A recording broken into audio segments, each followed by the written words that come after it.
History Matters 로마 공화정 두 번째 시간은 SPQR입니다. 지난 시간에 왕정을 간단히 살폈고 이제 로마 공화정 시기로 들어갑니다. 안녕하세요, 김성도입니다. 루크레티아가 자신의 정조를 지키지 못한 것에 대한 부끄러움으로 단검으로 가슴을 찔러 자살을 하였는데, 루키우스 브루투스가 분연히 일어나 루크레티아의 단검을 빼어들고 앞으로 어떤 누구도 왕위에 오르지 못하고 로마 시민의 자유를 침해하는 그 누구도 용서하지 않겠다라고 선포하자 왕정이 무너지고 로마 공화정이 탄생합니다. 한 명의 왕이 장악하고 있던 국가 주권이 동등한 권력을 보유하는 두 명의 집정관에게 이양됩니다. 집정관의 임기는 1년이며 한 달씩 교대로 근무하며 모든 결정은 상호 간의 완전 합의를 요하며 동시에 상호 거부권을 보유하였습니다. 브루투스가 최초의 집정관에 선출되었습니다. 그러나 바로 왕정 복귀 음모가 발각되었는데 다름 아닌 그의 두 아들과 처남들에 의해 주도되었습니다. 그가 부모의 입장을 버리고 시민으로서의 의무를 선택하여 일벌 100개의 가국한 처형으로 다스려 공화정을 지켜냈습니다. 그러나 이 제도는 귀족들 간의 정치 권력 구조라는 면에서의 새로운 형태였을 뿐 평민들은 그나마 있던 권리마저 잃고 의무만을 맡는 불평등이 시작됩니다. 평민들이 모든 일을 거부하고 사케르산으로 들어가면서 도시 전체가 마비됩니다. 귀족 평민 간에 최초로 타협안이 도출되어 호민관직이 탄생합니다. 평민 계급에서 선출되고 평민의 권리와 재산을 보호하는 직책으로 원로원 및 정무관들의 결정에 대해 거부권을 행사할 수 있었고 입법권이나 행정권은 없었습니다. 로마 시내를 떠날 수 없었으며 항상 대문을 열어놔야 했다 했습니다. 루소는 이 제도야말로 신성한 법률의 보호자로서 정부에 대해 주권을 보유하는 역할을 하였으며 언제나 인민을 멸시하던 교만한 귀족들이 아무런 권한도 없는 한낱 인민의 공복 앞에서 굴복했다라고 이 제도를 극구 찬양하였는데, 당시 호민 간의 위세를 보여주는 사건이 있었습니다. 코리올라누스 장군이 호민관의 결정에 의해 로마에서 추방되자 로마에 복수하는 전쟁을 일으키고 이를 제지하려는 부인의 애원을 뿌리친다는 비극을 주제로 코리올란 오버추어라는 작품이 셰익스피어에 의해 쓰여지고 베토벤에 의해 작곡되었습니다. 정치란 귀족의 지배하려는 욕구 대 평민의 지배당하지 않으려는 욕구에 대한 타협의 장이라 했는데, 평민들은 호민관의 지위를 갖게 되자 캔소르를 또한 사법관직을 그리고 더 많은 직을 원하면서 평민들은 집정관을 없애려 했고 귀족들은 호민관을 없애려는 서로 간의 탐욕이 충돌하면서 10인회의 체제 속에 아피우스는 나머지 9명을 모두 자신에 대한 충성파로 지었습니다.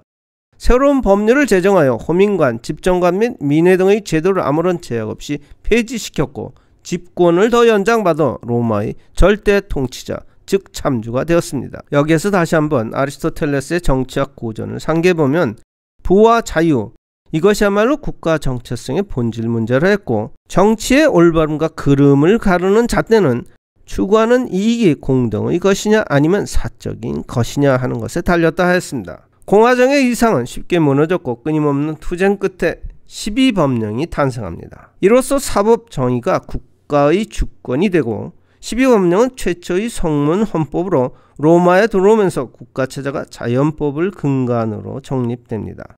로마 공화정은 집정관, 원로원 그리고 민회로 구성된 혼합정체이지만 실질적 지배주체는 원로원입니다.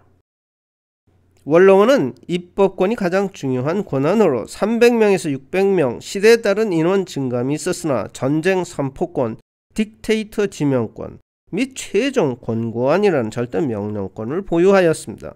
공화정의 모든 정무관직은 언어 시스템, 즉 명예체제였습니다. 경륜과 엄격한 서열을 중요시하였고 국가의 권위를 상징하는 파스케스를 소지하였습니다. 후일 무솔리는 파시즘이라는 용어를 파스케스에서 차용하여 국민에게 과거 로마의 영광을 상기시키면서 단합을 추구하였는데, 그럼에도 불구하고 로마 공화정의 궁극적 주권의 원초는 민중과 민회에 있었습니다. 정치적 자유는 선거권의 쟁취로 귀결되는 것으로 원로원의 권력도 결국 시민의 투표에서 유리하였기 때문입니다. Res Publica는 글자 그대로 Public Property, 공공재산이라는 말입니다. 왕정과 대비하여 Republic, 공화국은 시민이 주인이라는 뜻입니다. 시민이란 말은 정치 개념으로 자유인을 뜻하며 도시와 자유는 동의어이며 농촌은 예속을 의미하는 말입니다. 도시는 중세에 가면 영주에 반항하여 자유를 견인하는 서약 동맹 결사처로서 자율적 행정 및 독자적 군사 체제를 보유하였고 국가 내의 국가로 발전하게 됩니다.